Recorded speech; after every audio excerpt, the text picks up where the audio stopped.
Hello दोस्तों।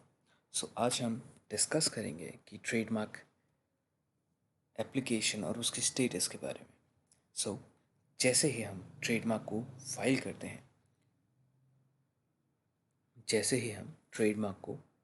करते हैं तो हमारा को एक ट्रेडमार्क का एप्लीकेशन नंबर मिलता है।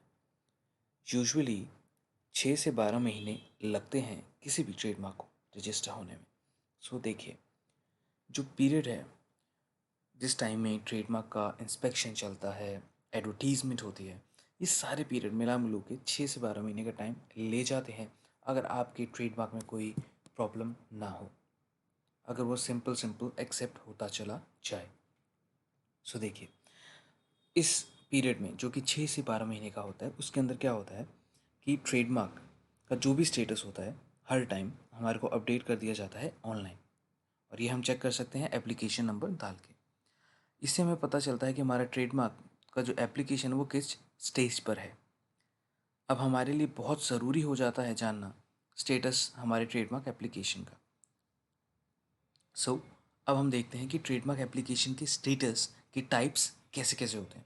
आइए जानते हैं। जैसे कि नया एप्लीकेशन, न्यू एप्लीकेशन, इसका मतलब होता है कि एप्लीकेशन जो है वो डाटाबेस के अंदर एंटर कर दिया गया है। जो ट्रेडमार्क की रजिस्ट्री है उसका एक डाटाबेस होता है, डायरी, उसके अंदर ये एप्लीकेशन नंबर अलॉट हो जाता है। ये हमारा पहला स्टेप होता है। उसके बाद हम इसको, जो ट्रेडमार्क रजिस्ट्री होती है वो इसको भेजती है वियाना कोडिफिकेशन के लिए। कभी कभार आप कुछ फ़ोटो दे देते हैं जिसके अंदर टेक्स्ट वगैरह नहीं होता, तो उसके लिए एक स्पेशल कोड अलॉट किया जाता है, और वो उसका एक प्रोसेस है जिसको वियाना कोडिफिकेशन बोला जाता है। जैसे आप ट्रेडमार्क की एप्लीकेशन फाइल करते हैं, सबसे पहला स्टेप होता है फॉर्मेलिटी चेक का। अब ये या तो फॉर्मेलिटी चेक आपका पास हो सकता है या आपका फेल हो सकता है। अगर फॉर्मेलिटी चेक पास है, इसका मतलब क्या है? इसका मतलब ये है कि आपने कंप्लाई कर दिया है सारी प्रोसीजरल फॉर्मेलिटीज़ के साथ में। उसके बाद आपकी प्रोसीजरल फॉर्मेलिटीज़ होती क्या हैं, जो एक इंक्लूड करेंगे आपकी, अगर आप किसी एजेंट के थ्रू कर रहे हैं तो आपका पावर ऑफ अटॉर्नी एकदम करेक्ट फॉर्मेट में है, स्टैम्प्ड है, साइंड है। उसके बाद आपने ट्रांसलेशन दी गई है। अगर आपका ट्रेडमार्क इंग्लिश या हिंदी के अलावा किसी और भी भाषा में है, Gujarati, Urdu, Punjabi, Arabic, Chinese, any language, उसके लिए आपको ट्रांसलेशन देनी पड़ेगी। अगर इंग्लिश और हिंदी में है, कोई ज़रूरत नहीं। और फॉर्मेलिटी चेक फेल का मतलब होता है कि ऊपर दी गई जो आपकी प्रोसीजर फॉर्मेलिटीज़ थी उसके अंदर कुछ ना कुछ गलती रह गई है। अब देखिए, send back to EDP. EDP का मतलब होता है इलेक्ट्रॉनिक डाटा प्रोसेसिंग। ये ट्रेडमार्क रजिस्ट्री का एक विंग होता है, एक सेपरेट डिपार्टमेंट होता है जिसके अंदर जो आप एप्लीकेशन देते हैं उसको स्कैन करके डिजिटाइज्ड फॉर्मेट में स्टोर किया जाता है। अब सेंड टू पीआरएएस। पीआरएएस का मतलब होता है प्री रजिस्ट्रेशन अमेंडमेंट सेक्शन। अब इसके अंदर अमेंडमेंट क्या होता है कि अब आपने, मान लीजिए जो हमारा प्रोप्राइटर है ट्रेडमार्क जिसने अप्लाई करवाया है, अगर उनके नेम के अंदर चेंज है, एड्रेस के अंदर चेंज है, या कोई और डिटेल के अंदर चेंज करना चाहते हैं, सिर्फ detail in respect of name, address, ownership, that's all. Goods की डिस्क्रिप्शन नहीं चेंज करी जा सकती, क्लास नहीं चेंज करी जा सकती। अब देखिए, मार्क्ड फॉर एग्ज़ाम का मतलब क्या होता है? नेक्स्ट स्टेज जो होता है, ये सिग्निफाई करता है कि एक लीगल प्रोसेस स्टार्ट हो चुका है। और इसका मतलब ये होता है कि जो आपकी एप्लीकेशन है उसको एग्ज़ामिनर ने एक ऑर्डर डाल दिया है रजिस्ट्रेबिलिटी के लिए, और एग्ज़ामिनर के हाथ में है कि वो डिसाइड करेगा कि आपका ट्रेडमार्क क्वालिफाई करता है रजिस्ट्रेशन के लिए या नहीं। नेक्स्ट होता है exam report. Exam report issue होती है, इसके बाद मार्क फॉर एग्ज़ाम के अंदर वो चेक करता है कि क्या दिक्कत आई थी। एग्ज़ाम रिपोर्ट इशूड के अंदर आपके आता है कि आफ्टर द एग्ज़ामिनर जो कंडक्ट करेगा एग्ज़ामिनेशन को, वो एक इशू करेगा एग्ज़ामिनेशन रिपोर्ट। इसका मेन मतलब ये होता है कि कुछ ऑब्जेक्शन रेज़ किए गए हैं जिसकी वजह से आपका ट्रेडमार्क जो है वो रिफ्यूज़ किया जा सकता है। और रिफ्यूज़ल के सेक्शन होते हैं सेक्शन 9 एंड सेक्शन 11।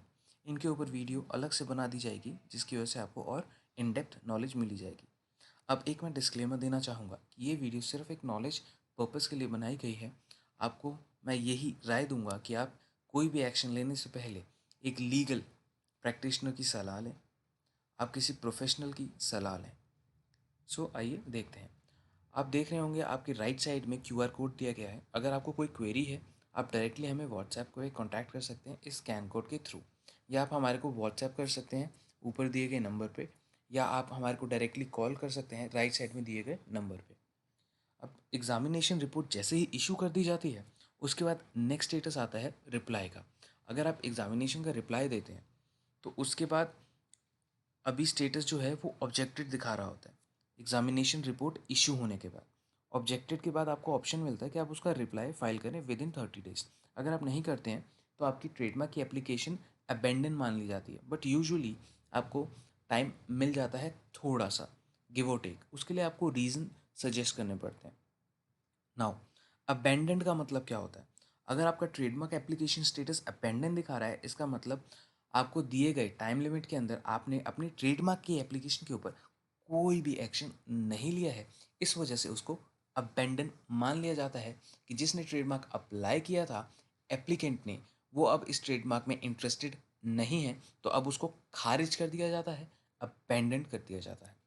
अब अगर आपका ऑब्जेक्शन जो था उसका आपने रिप्लाई दिया और अगर वो रिप्लाई सेटिस्फैक्ट्री है, तो आपकी ट्रेडमार्क एप्लीकेशन का स्टेटस हो जाता है एक्सेप्टेड।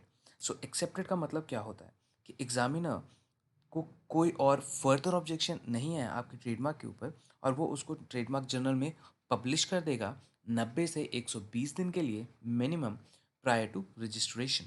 अब देखिए, एडवर्टाइज्ड बिफोर एक्सेप्टेड, ये आपका अगर एप्लीकेशन स्टेटस है, इसके अंदर क्या होता है कि जो आपका ट्रेडमार्क है उसे जर्नल में पब्लिश कर दिया गया है बिफोर एक्सेप्टेड। मतलब कि जो आपका मार्क है वो पब्लिश तो कर दिया गया है पर थर्ड पार्टी के लिए, ताकि अगर उसको कोई ऑब्जेक्शन है तो वो उस ट्रेडमार्क को अपोज कर देगा। अगर वो अपोज नहीं करता तो आपका ट्रेडमार्क एक्सेप्टेड मान लिया जाता है। एक्सेप्टेड एंड एडवर्टाइज का मतलब होता है कि आपका ट्रेडमार्क जो है वो एडवर्टाइज कर दिया गया है ट्रेडमार्क जर्नल में, और एब्सोल्युटली उसके अंदर कोई चेंज करने की ज़रूरत नहीं है। आपका ट्रेडमार्क अगर कोई थर्ड पार्टी ऑब्जेक्शन नहीं करता पब्लिक में, तो आपको ट्रेडमार्क का रजिस्ट्रेशन सर्टिफिकेट मिल जाएगा। अब देखिए, अब हमने ऊपर डिस्कस किया था एग्जामिनेशन रिपोर्ट इशूड, और हमने उसका रिप्लाई फाइल किया था क्योंकि हमारा स्टेटस था ऑब्जेक्टेड। अब इसके बाद अगर आपका रिप्लाई जो था वो सेटिस्फैक्ट्री नहीं होता, तो आपको ready for show cause hearing का स्टेटस दिखता है। इसका मतलब ये नहीं है कि आपके अगेंस्ट कोई लीगल एक्शन लिया जा रहा है। इसका मतलब ये है कि आपको जस्टिफाई करना होगा एग्जामिनर को कि आपका ट्रेडमार्क क्यों अलग है, क्यों यूनिक है। सो इसलिए आपको इसके ऊपर थोड़ा सा ध्यान देना होगा। अब देखिए, इसका मतलब क्या होता है कि एग्जामिनर जो था वो सेटिस्फाइड नहीं था आपके रिस्पॉन्स से, रिप्लाई से, जो आपने एग्जामिनेशन रिपोर्ट में रेज्ड ऑब्जेक्शन जो कि अंडर सेक्शन 9 था या फिर सेक्शन 11 था, उससे सेटिस्फाइड नहीं है एग्जामिनर जो आपने रिप्लाई दिया।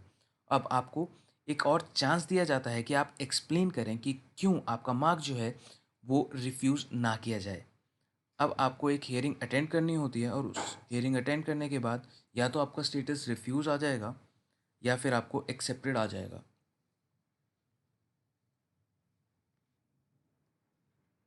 अब नेक्स्ट स्टेटस आता है आपका रिफ्यूज़ का। रिफ्यूज़ का मतलब ये होता है कि जो एग्जामिनर है वो बिल्कुल भी सेटिस्फाइड नहीं था आपके रिस्पॉन्स से, सो वो रिफ्यूज़ कर देगा आपके ट्रेडमार्क को। अब आपको ट्रेडमार्क के रिफ्यूज़ल से ओवरकम करने के लिए और भी चीज़ें होती हैं, जैसे कि एपलेट ट्रिब्यूनल में आप अपील कर सकते हैं उसके एक्शन के अगेंस्ट।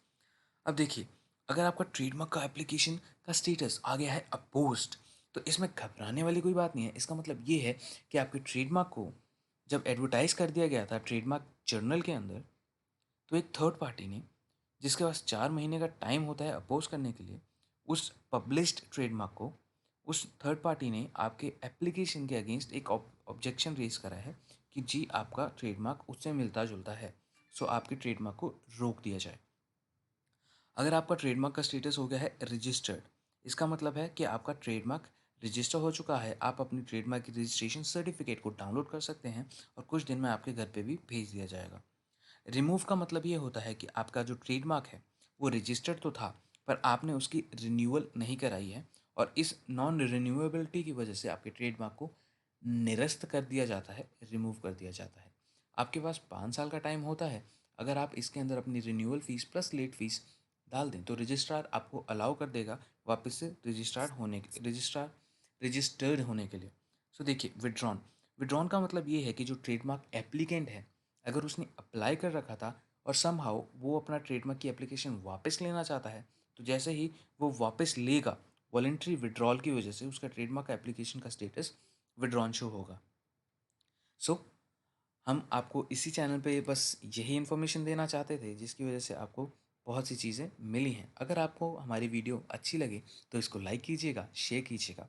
अगर आपको हमसे कोई क्वेरी है तो आप इस स्कैन कोड को क्वेर करके डायरेक्टली हमसे व्हाट्सएप के थ्रू कॉन्टैक्ट कर सकते हैं और नीचे दिए गए नंबर पे कॉल कर सकते हैं। So have a nice day, take care.